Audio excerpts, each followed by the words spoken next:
નમસ્કાર, તમે સાંભળી રહ્યા છો રેડિયો મની 9 પર સમાચારોનું લંચ બોક્સ। કઈ કંપની આપશે ભારતમાં 5 લાખ લોકોને નોકરી? કઈ ફૂડ ડિલિવરી એપે વધારી પ્લેટફોર્મ ફીસ? હવે કોણે લગાવ્યો એમડીએચ એવરેસ્ટ મસાલા પર પ્રતિબંધ? આ ઉપરાંત પણ બિઝનેસ અને ફાઇનાન્સ સાથે જોડાયેલા ઘણા સમાચારો છે અમારી પાસે, તો આવો શરૂઆત કરીએ। વિશ્વની અગ્રણી સ્માર્ટફોન ઉત્પાદક એપલ આગામી 3 વર્ષમાં ભારતમાં અંદાજે 5 લાખ નોકરીઓનું સર્જન કરશે। આ નોકરીઓ એપલ વેન્ડર્સ દ્વારા પૂરી પાડવામાં આવશે। હાલમાં એપલના વેન્ડર અને સપ્લાયર્સ ભારતમાં 1.5 લાખ લોકોને નોકરીઓ આપી ચૂક્યા છે। એક વરિષ્ઠ સરકારી અધિકારીએ પીટીઆઈને જણાવ્યું હતું કે એપલ દેશમાં ઝડપથી નોકરીઓ વધારી રહી છે। અમારું માનવું છે કે એપલ આગામી 3 વર્ષમાં લગભગ 5 લાખ લોકોને નોકરી આપશે। ટાટા ઇલેક્ટ્રોનિક્સ, જે એપલ માટે 2 પ્લાન્ટ ચલાવી રહી છે, તે હાલમાં સૌથી વધુ નોકરીઓનું સર્જન કરી રહી છે। જો કે એપલે જોબ્સના આંકડા પર કંઈ પણ કહેવાનો ઇનકાર કર્યો છે। જો તમે પણ ઓનલાઈન પ્લેટફોર્મ ઝોમેટો પરથી ફૂડ ઓર્ડર કરો છો તો હવે તમારે પહેલા કરતાં વધુ પૈસા ચૂકવવા પડશે। ઓનલાઈન ફૂડ ડિલિવરી પ્લેટફોર્મ ઝોમેટોએ તેની પ્લેટફોર્મ ફી 50% વધારીને ₹5 પ્રતિ ઓર્ડર કરી છે। ઝોમેટોએ ગયા વર્ષે ઓગસ્ટમાં ₹2ની પ્લેટફોર્મ ફી શરૂ કરી હતી અને બાદમાં તેને વધારીને ₹3 કર્યા હતા। નવા વર્ષના એક દિવસ પહેલા જ રેકોર્ડ ફૂડ ઓર્ડરથી ઉત્સાહિત થઈને તેણે જાન્યુઆરીમાં મુખ્ય બજારોમાં તેની પ્લેટફોર્મ ફી ₹3 પ્રતિ ઓર્ડરથી વધારીને ₹4 કરી હતી। નવી પ્લેટફોર્મ ફી બધા ગ્રાહકો પર લગાવવામાં આવી છે। ગોલ્ડ મેમ્બર્સે પણ આ ફી ચૂકવવી પડશે। આ દરમિયાન કંપનીએ તેની intercity food delivery service intercity લીજેન્ડ્સે સસ્પેન્ડ કરી દીધી છે। ખાનગી ક્ષેત્રની સૌથી મોટી બેંક એચડીએફસીએ તેના કર્મચારીઓને ₹1,500 કરોડ એક્સ ગ્રેશિયા આપવાનો નિર્ણય કર્યો છે। આ માહિતી આપતા એચડીએફસી બેંકના એમડી અને સીઈઓ શશિધર જગદીશને જણાવ્યું હતું કે આ વન ટાઈમ પેમેન્ટથી યુવા કર્મચારીઓ પ્રોત્સાહિત થશે। શાનદાર ત્રિમાસી પરિણામોથી પ્રોત્સાહિત થઈને આ નિર્ણય લેવાયો છે।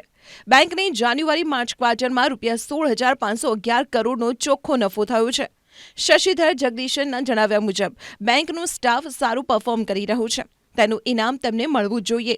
એચડીએફસી લિમિટેડ સાથે મર્જર થયા બાદ સ્ટાફે પ્રશંસનીય કામગીરી કરી છે। મર્જર પછી કામ ખૂબ જ ઝડપથી આગળ વધ્યું, પરંતુ અમારા સ્ટાફે બમણી મહેનત કરી અને તેને નિર્ધારિત સમયમાં પૂર્ણ કર્યું। અમે એટ્રિશન રેટને પણ મેનેજ કરવા માંગીએ છીએ, તેથી તેમની મહેનત અને બેંક સાથે સંકળાયેલા હોવા બદલ આભાર રૂપે અમે અમારા નફાને અમારા કર્મચારીઓ સાથે શેર કરવા માંગીએ છીએ।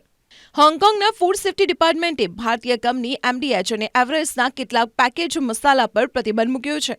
આ પહેલા સિંગાપુરે પણ પ્રતિબંધ લગાવ્યો હતો। એવો દાવો કરવામાં આવ્યો છે કે આ મસાલાઓમાં પેસ્ટિસાઇડ ઇથિલિન ઓક્સાઇડની હાજરી જોવા મળી છે। આવી સ્થિતિમાં લોકોને આ મસાલાનો ઉપયોગ ન કરવાની સલાહ આપવામાં આવી છે। હોંગકોંગે એમડીએચ અને એવરેસ્ટના કરી મસાલાના વેચાણ પર પ્રતિબંધ મૂક્યો છે। બંને કંપનીઓના ઉત્પાદનોમાં કાર્સિનોજેનિક પેસ્ટિસાઇડ ઇથિલિન ઓક્સાઇડની વધુ માત્રાને કારણે આ નિર્ણય લેવાયો છે। તેમાં કેન્સરયુક્ત તત્વ હોવાનું માનવામાં આવે છે। મીડિયા રિપોર્ટ્સ અનુસાર એમડીએચના 3 ઉત્પાદનો મદ્રાસ કરી, સંભાર મસાલા પાવડર, કરી પાવડર અને એવરેસ્ટના ફિશ કરી મસાલામાં જંતુનાશક ઇથિલિન ઓક્સાઇડ છે। હોંગકોંગ પહેલા સિંગાપોરના સત્તાવાળાઓએ પણ આ જ કારણસર એવરેસ્ટની ફિશ કરી મસાલાને બજારમાંથી પરત મંગાવવાનો આદેશ આપ્યો હતો। આજના સમયમાં હેલ્થ ઇન્સ્યોરન્સ જરૂરિયાત બની ગયું છે। જ્યારે ગંભીર બીમારી થાય ત્યારે આરોગ્ય વીમો ઘણા કામમાં આવે છે। હવે ઇરડાએ આરોગ્ય વીમો ખરીદવા માટેની વય મર્યાદા દૂર કરી છે। અગાઉ તેની મહત્તમ વય મર્યાદા 65 વર્ષ હતી, એટલે કે પહેલા વ્યક્તિ માત્ર 65 વર્ષની ઉંમર સુધી જ નવી સ્વાસ્થ્ય વીમા પોલિસી ખરીદી શકતો હતો। પરંતુ જો તમારા માતા પિતા વયોવૃદ્ધ છે અને તેમની ઉંમર 65 વર્ષથી વધુ છે અને તમે તેમના માટે સ્વાસ્થ્ય વીમા પોલિસી લેવા માંગો છો, તો હવે તમારા માટે તે શક્ય બનશે। આ નિયમ 1 એપ્રિલ 2024થી સ્વાસ્થ્ય વીમા પોલિસી માટે લાગુ કરવામાં આવ્યો છે। મહત્તમ વય મર્યાદા નાબૂદ કરતી વખતે ઇરડાએ એક પરિપત્રમાં કહ્યું છે કે તમામ વીમા કંપનીઓએ ખાતરી કરવી જોઈએ કે તેમની પાસે તમામ વય જૂથના લોકો માટે સ્વાસ્થ્ય વીમા પ્રોડક્ટ ઉપલબ્ધ હોય।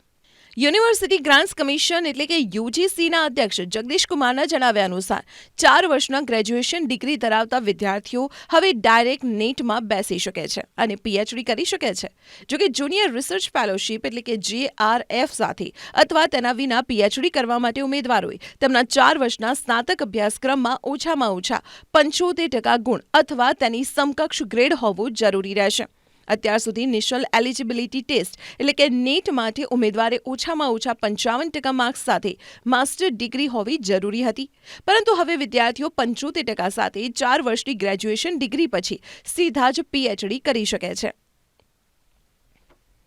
સોનામાં રોકાણ કરતા લોકોને સોના કરતાં ગોલ્ડ બોન્ડમાં કરેલા રોકાણ પર વધારે રિટર્ન મળ્યું છે. રોકાણકારો મોટાભાગે સોનાની લગડીમાં કે ગોલ્ડ બોન્ડમાં રોકાણ કરતા હોય છે. 2 વર્ષ અગાઉ જે લોકોએ 10 ગ્રામ ગોલ્ડ બોન્ડમાં રોકાણ કર્યું હતું તેમને 25,150 રૂપિયાનું રિટર્ન મળ્યું છે, જ્યારે સોનાની લગડીમાં રોકાણ કરનારાને આ 2 વર્ષમાં 20,560 રૂપિયાનું રિટર્ન મળ્યું છે. આમ ગોલ્ડ બોન્ડમાં કરેલા રોકાણ પર ₹4,570 વધુ રિટર્ન મળ્યું છે.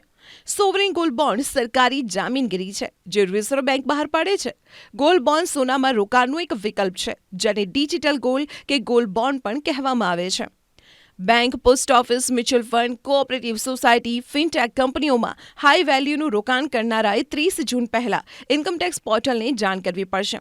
આ કરદાતાએ રિટર્ન ભરતા પહેલા પોર્ટલ પર દેખાતા મોટી રકમના વ્યવહારોનો રિટર્નમાં સમાવેશ કરવો પડશે.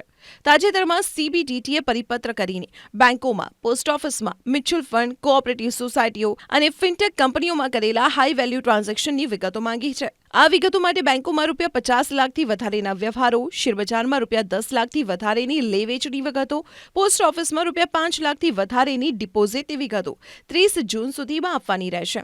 જો કોઈ કરદાતાએ આવા વ્યવહારો ધ્યાનમાં નહીં લીધા હોય તો તેમને ભવિષ્યમાં સ્ક્રુટિનીની નોટિસ મળી શકે છે.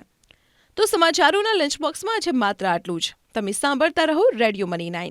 અમે લઈએ વિદાય, પણ જતા પહેલા કયા શેરમાં રોકાણ કરવું, કયા સ્ટોક વેચી મારવા અને કયા સ્ટોક હોલ્ડ કરવા, મેળવો માર્ગદર્શન મની 9 એપ પર. મળશે તમારા દરેક સવાલના જવાબ મની 9 એપ પર. અત્યારે જ કરો ડાઉનલોડ મની 9 એપ.